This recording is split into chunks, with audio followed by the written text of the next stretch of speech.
Hi friends, ನಾನು ವೇದಾವತಿ ಮಾತಾಡ್ತಾ ಇರೋದು.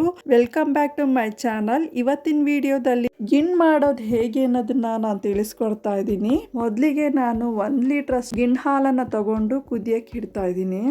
ಅದನ್ನು ನಾನು ಮೀಡಿಯಂ ಫ್ಲೇಮಲ್ಲಿ 30ರಿಂದ 40 ನಿಮಿಷಗಳ ಕಾಲ ಹಾಲನ್ನು ಕುದಿಸ್ಬೇಕಾಗುತ್ತೆ. ಅದು ಚೆನ್ನಾಗಿ ಕುದ್ದಷ್ಟು ತುಂಬ ಒಳ್ಳೆಯದು. ಆಮೇಲೆ ಇನ್ನೊಂದು ಪಾತ್ರೆಯಲ್ಲಿ 1 ಕಪ್ ಆಗಷ್ಟು ಶೇಂಗಾ ಬೀಜನ ತಗೊಂಡು ಹುರ್ಕೊಳ್ತಾ ಇದ್ದೀನಿ. ಹುರ್ಕೊಂಡು ಆದಮೇಲೆ ಅದನ್ನು ಸಿಪ್ಪೆ ತೆಗೆದ್ಬಿಟ್ಟು ಸಪ್ರೇಟ್ ಮಾಡ್ಕೊಳ್ತಾ ಇದ್ದೀನಿ. ಆಮೇಲೆ 1/4 ಕಪ್ ಆಗಷ್ಟು ಚಿರೋಟಿ ರವೆನ ತಗೊಂಡು ಅದನ್ನು ಕೂಡ ಹುರ್ಕೊಳ್ತಾ ಇದ್ದೀನಿ.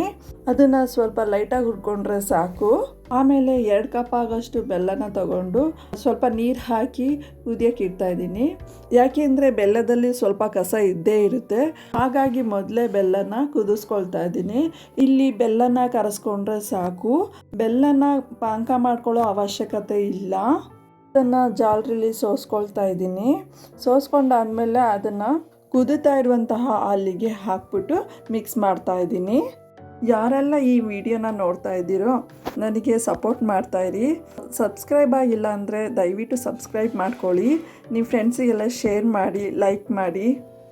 ಇಲ್ಲಿ ನಾನು ಆಮೇಲೆ ಚಿರೋಟಿ ರವೆನ ಹಾಕಿ ಚೆನ್ನಾಗಿ ಮಿಕ್ಸ್ ಮಾಡ್ತಾ ಇದ್ದೀನಿ. ಇದು ಗಂಟು ಹಾಕದೇ ಇರೋ ಹಾಗೆ ನೋಡ್ಕೋಬೇಕು, ಹಾಗೆ ಚೆನ್ನಾಗಿ ಮಿಕ್ಸ್ ಮಾಡ್ತಾ ಹೋಗಬೇಕು. ಆಮೇಲೆ 1 ಕಪ್ ಆಗಷ್ಟು ಪೇಪರ್ ಅವಲಕ್ಕಿನ ತಗೊಳ್ತಾ ಇದ್ದೀನಿ. ಪೇಪರ್ ಅವಲಕ್ಕಿ ಯಾಕೆ ತಗೊಳ್ತಾ ಇದ್ದೀನಿ ಅಂದರೆ ಇದು ಬೇಗ ಸ್ಮೂತ್ ಆಗುತ್ತೆ, ಹಾಗಾಗಿ ಇದನ್ನು ಹಾಕ್ಬಿಟ್ಟು ಚೆನ್ನಾಗಿ ಮಿಕ್ಸ್ ಮಾಡಬೇಕಾಗುತ್ತೆ. ಆಮೇಲೆ ಹುರಿದಿಟ್ಕೊಂಡಿರುವಂತಹ ಶೇಂಗಾ ಬೀಜ ಕೂಡ ಹಾಕ್ತಾ ಇದ್ದೀನಿ. ನಾವೇನೆಲ್ಲ ಐಟಮ್ಸ್ ಹಾಕ್ತೀವೋ ಅದನ್ನೆಲ್ಲ ಚೆನ್ನಾಗಿ ಮಿಕ್ಸ್ ಮಾಡ್ತಾ ಹೋಗಬೇಕು, ಇಲ್ಲಾಂದ್ರೆ ಅದು ಗಂಟಾಗಿಬಿಡುತ್ತೆ. ಆಮೇಲೆ ಫ್ರೆಶ್ ಆಗಿರುವಂತಹ ಕೊಕೊನಟನ್ನು ಕೂಡ ಹಾಕ್ತಾ ಇದ್ದೀನಿ. ಇದನ್ನು ನಾನು 1 ಕಪ್ ಆಗಷ್ಟು ತೊಗೊಂಡಿದ್ದೀನಿ. ಇದನ್ನು ಕೂಡ ಚೆನ್ನಾಗಿ ಮಿಕ್ಸ್ ಮಾಡ್ತಾ ಇದ್ದೀನಿ.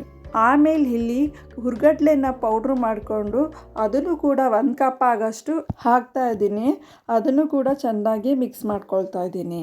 ಈ ಒಂದು ರೆಸಿಪಿನ ಅಮ್ಮನ ಹತ್ರನ ಹೇಳಿಸ್ಕೊಂಡು ಮಾಡ್ತಾ ಇರುವಂತಹದ್ದು. ತುಂಬ ಟೇಸ್ಟಿಯಾಗಿರುತ್ತೆ. ಹಳ್ಳಿ ಸ್ಟೈಲಲ್ಲಿ ಮಾಡಿರುವಂತಹ ರೆಸಿಪಿ ಇದು. ಟ್ರೈ ಮಾಡಿ ನೋಡಿ.